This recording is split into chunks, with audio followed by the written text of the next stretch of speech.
Bismillahirrahmanirrahim. Assalamualaikum warahmatullahi wabarakatuh. Selamat pagi seluruh siswa-siswi SMP Negeri 4 Sukatani. Selamat datang di SMP Negeri 4 Sukatani, Pak ucapkan. Dan sebelumnya Bapak mengucapkan terima kasih dan mengapresiasi kepada kalian yang sudah mengikuti kegiatan MPLS di hari yang kedua ini tentunya ya. Nah, tetap semangat ya, meskipun dalam keadaan daring ya, dalam belajar daring, tapi tidak menghalangi kalian untuk terus belajar gitu ya. Nah, sebelumnya Bapak akan memperkenalkan diri dulu. Nama Bapak Pak Egi Musli Nugraha, atau kalian bisa panggil dengan Pak Egi ya. Dan Bapak di SMP 4 Negeri Selatan ini mengajar bahasa Inggris untuk kelas 8 dan seni budaya untuk kelas 7. Nah, jadi nanti mungkin kita akan ketemunya di pelajaran seni budaya karena kalian kelas 7 ya. Namun hari ini, di hari Selasa ini Bapak akan menyampaikan materi, salah satu materi MPLS yaitu tentang sekolah ramah anak dalam mengimplementasikan pertanian di Balai Atikan, ya kan? Nah, mungkin sebelumnya sudah pada tahu ya apa itu pertanian Balai Atikan, karena sebelumnya juga sudah dijelaskan terus ya tentang konsep pertanian di Balai Atikan itu apa saja. Jadi mungkin Bapak tidak akan menyampaikan kembali karena kalian nanti takutnya jadi udah bosan gitu ya. Nah, jadi Bapak akan langsung menghubungkan dengan sekolah ramah anak ini saja. Jadi sekolah ramah anak dengan tatanan di Balai Atikan ya, seperti itu. Baik, mungkin sebelumnya di kelas atau di SD sudah pasti sudah pernah mendengar atau mungkin sudah pernah apa ya belajari tentang sekolah ramah anak. Nah, sekarang Bapak akan recall kembali ataupun mengingatkan kembali apa itu sekolah ramah anak, ya kan? Baik, Bapak akan screen share dulu di sini. Nah, ini ya, Bapak sudah membuat PowerPoint tentang sekolah ramah anak dalam rangka mengimplementasikan program pertanian di Balai Atikan, khususnya di SMP Negeri 4 Sukatani. Oke, yuk kita mulai saja. Ini untuk catatan kalian ya, nanti kan dirangkum lalu dikumpulkan juga ya ke panitia MPLS supaya nanti sebagai bahan laporan bahwa kalian telah mengikuti kegiatan MPLS di hari Selasa ini, khususnya untuk materi sekolah ramah anak. Baik, yang pertama Pak menjelaskan dulu tentang definisi sekolah ramah anak atau disingkat dengan sekolah ramah anak atau SRA ya. Nah, itu. Apa itu definisinya? Yaitu sekolah yang mampu memberikan pemenuhan hak dan perlindungan khusus bagi anak. Nah, kalian di sini ada yang dicetak hitam, ya kan? Hak dan perlindungan. Nah, artinya apa? Jadi, ketika kalian resmi dinyatakan sebagai siswa-siswi SMP Negeri 4 Sukatani, itu artinya kalian sudah resmi juga menjadi warga SMP Negeri 4 Sukatani, ya kan? Begitupun dengan sekolah yang memiliki kewajiban, gitu kan, harus mampu memberikan pemenuhan hak dan perlindungan khusus bagi anak, khususnya berarti kalian, ya kan, sebagai siswa-siswi SMP Negeri 4 Sukatani. Maksudnya apa nih? Hak kalian, haknya apa? Hak belajar, ya kan? Kalau kalian sudah dinyatakan lulus dari SMP Negeri 4 Sukatani, berarti kalian memiliki hak untuk belajar, ya kan? Dan sekolah akan memfasilitasi atau memberikan layanan untuk kalian belajar. Karena itu adalah hak kalian. Perlindungannya apa? Perlindungan dari segala mara bahaya, ya kan? Dari segala sarana prasarana, ataupun perlindungan dari secara sosial dan sebagainya. Gitu. Ya, itu definisi sekolah ramah anaknya.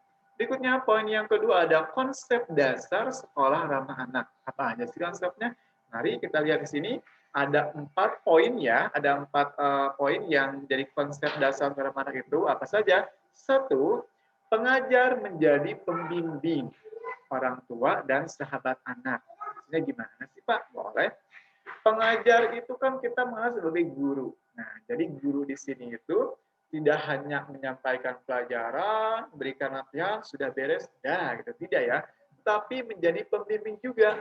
Pembimbing dalam hal perilaku, ya kan? Pembimbing dalam hal kegiatan yang positif tentunya, ya kan?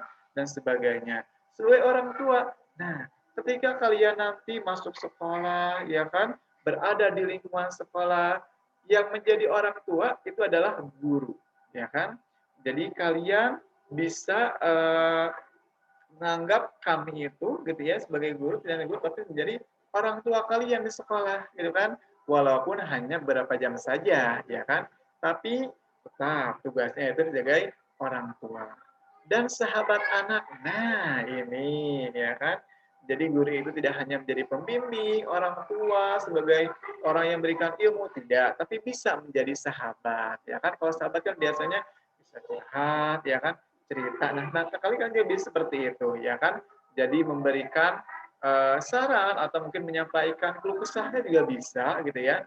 Kenapa? Karena di sini kan konteksnya sebagai sahabat juga bisa, ya. Itu. Konsep yang kedua yaitu orang dewasa memberikan keteladanan, pastinya, ya kan?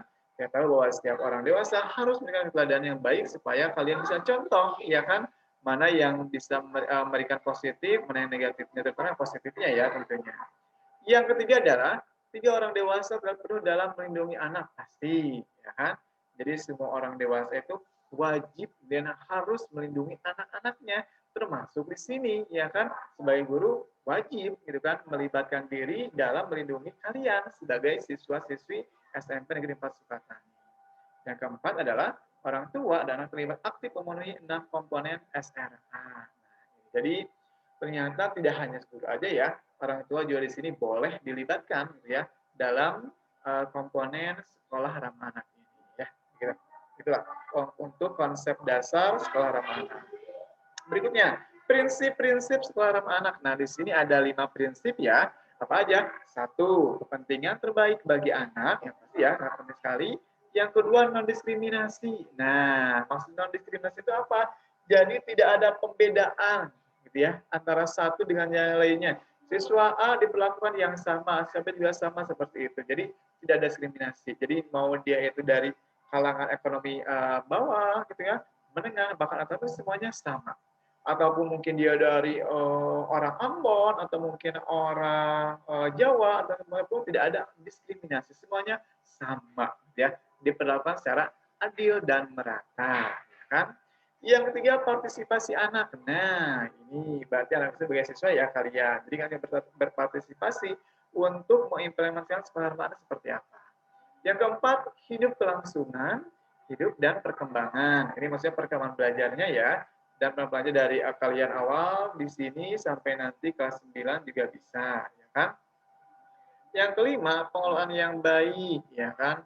Jadi di sini untuk mewujudkan sekolah ramah anak itu tentunya harus ada pengelolaan yang baik dari seluruh warga sekolah, ya kan? Terutama SMP Negeri 4 Sukatani. Ya. Nah ini, prinsip sekolah ramah anak apa saja? Yang tadi ya, ada 6 kan ya. 1, ada kebijakan SRA. 2, pendidik dan tenaga pendidikan terlatih hak anak dan SRA. Yang ketiga, proses belajar yang ramah anak. Nah, ya kan? Jadi sekolah proses belajarnya itu harus memberikan kenyamanan bagi siswa, ya kan? Harus ramah buat anak, ya kan? Jadi tidak ada kebisingan, ya kan? Kebayangkan kalau misalnya kita sedang belajar, terus ada suara mobil di mana-mana, ya kan, mesin itu kan berisik banget, tidak akan efektif, efisien juga gitu ya untuk belajarnya. Makanya di sini perlu adanya proses belajar yang ramah buat anak supaya bisa nyaman dalam belajar. Terus sarana dan prasarana ramah anak itu juga apalagi sangat mendukung sekali ya kan yang tadi itu. Jadi nah tadi ya ini kaitkan dengan tatanan dibalik-artikan. Kenapa kok harus ada tatanan dibalik-artikan? Karena tatanan itu kan memberikan ruang lingkup yang sangat bagus. Kita menanam pohon, menanam tanaman, membuat menjadi hijau ya kan. Sekolahnya menjadi nyaman, banyak udara sehingga kita tuh belajar nyaman ya kan. Nah di sini sarana prasarannya untuk harus memenuhi atau mendukung gitu ya sekolah ramah anak. Yang kelima ada partisipasi anak. Yang keenam tadi partisipasi orang tua, organisasi kemasyarakatan, dunia usaha, stakeholder lainnya dan alumni. Kenapa? Karena yang namanya sekolah ramah anak itu tidak hanya guru dan siswa aja, ya kan, ternyata ada yang lain juga dari orang tua, ya kan, dari masyarakat sekitar, dari dunia usaha, gitu kan. ataupun yang lain termasuk juga alumni, ya kan harus memberikan dan mendukung. Bagaimana sih terciptanya seorang anak itu? Gitu. Ya, itu untuk prinsip-prinsipnya. Nah, sehingga, nah ini, ketika semuanya sudah berhasil menjadi sekolah ramah anak yang baik, itu nanti ada kondisi yang diharapkan dalam sekolah ramah anak itu. Apa saja? Nanti bisa menghasilkan sesuatu yang sangat bagus atau yang sangat baik sekali. Kalau kita suka menjadi barisan, ya kan? BARI-isan apa saja? Bersih, asri, tuh, ya kan? Jadi ini ada hubungannya tadi ya. Kita hubungkan dengan tatanan di balai atikan, ya kan? Ketika menanam pohon atau tanaman di sekolah menjadi rindang, menjadi bagus, itu apa? Ini ada kaitannya dengan tujuan atau kondisi yang diharapkan dalam sekolah ramah anak. Atau menjadi apa? Sekolah menjadi bersih, asri, gitu kan? Terus apa lagi? Menjadi ramah, ya kan? Termasuk apa lagi? Indah, ya kan? Jadi ada pohon di sekolah, tanaman, hijau-hijau, bunga-bunga, itu menjadi indah juga, ya kan? Dan yang pasti nantinya akan naik lagi menjadi inklusif, ya kan? Menjadi sehat, menjadi aman, bahkan kesananya ujungnya adalah nyaman, ya kan? Nyaman belajarnya, nyaman tinggalnya. Jadi kalian tuh pasti akan betah di sekolah tuh. Jadi kadang sampai sekarang pun nggak mau pulang. Kenapa? Karena betah di sekolahnya sangat ramah sekali, gitu ya. Ramah warganya, gitu kan? Ramah guru-gurunya, ramah siswanya, ramah teman-temannya, bahkan ramah seluruh lingkungannya ramah, gitu. Nah itu ya. Jadi inilah yang diharapkan atau tujuan kenapa kita harus menciptakan atau mewujudkan sekolah ramah anak, ya kan? Khususnya di tatanan Balai Atikan di SMP Negeri Sukatani. Gitu. Nah inilah kondisi-kondisi yang diharapkan pada akhirnya dari sekolah ramah anak ini, kan? Jadi tercipta lingkungan bersih, asri, ramah, indah, inklusif, sehat, aman, dan nyaman. Ya. Nah seperti itu ya. Jadi itu materi tentang sekolah ramah anak, ya kan? Nah, jadi nanti kalian bisa mewujudkan sekolah ramah anak itu mungkin ketika nanti sudah tatap muka ya, akan merasakan bagaimana si sekolah ramah anak seperti apa gitu. Ketika pembelajaran tatap muka, kalian pergi ke sekolah itu bisa akan merasakan bagaimana terwujudnya sekolah ramah anak itu. Ya, kenapa? Karena sekarang kan lagi daring ya dari masa pandemi juga. Jadi tentunya kita harus mau tidak mau untuk sementara belajar dulu secara daring gitu ya. Namun tidak apa-apa. Yang pasti pesannya tetap semangat ya kan. Walaupun dengan secara online belajarnya tidak ada alasan untuk tidak belajar tentunya ya. Kami sebagai guru tentunya siap mendukung, gitu ya, dan memfasilitasi melayani kalian untuk belajar. Ya, itu materi tentang sekolah ramah anak yang dapat Bapak sampaikan pada kesempatan kali ini, ya kan? Nanti kalian bisa catat, bisa rangkum kembali, gitu kan? Materi tentang ini nanti dikumpulkan ke panitia MPLS ini, ya. Cukup sekian. Terima kasih. Mengucapkan lagi ya, karena sudah menonton, karena sudah menyimak, gitu ya, dan mempelajari tentang sekolah ramah anak ini, ya. Baik, mohon maaf ya kalau ada kesalahan dalam penyampaiannya. Mungkin ada kata-kata yang bisa kita mengerti. Nanti bisa kita bahas di lain waktu ya, dan diskusikan lagi gitu ya bersama Bapak. Oke, terima kasih. Wassalamualaikum warahmatullahi wabarakatuh.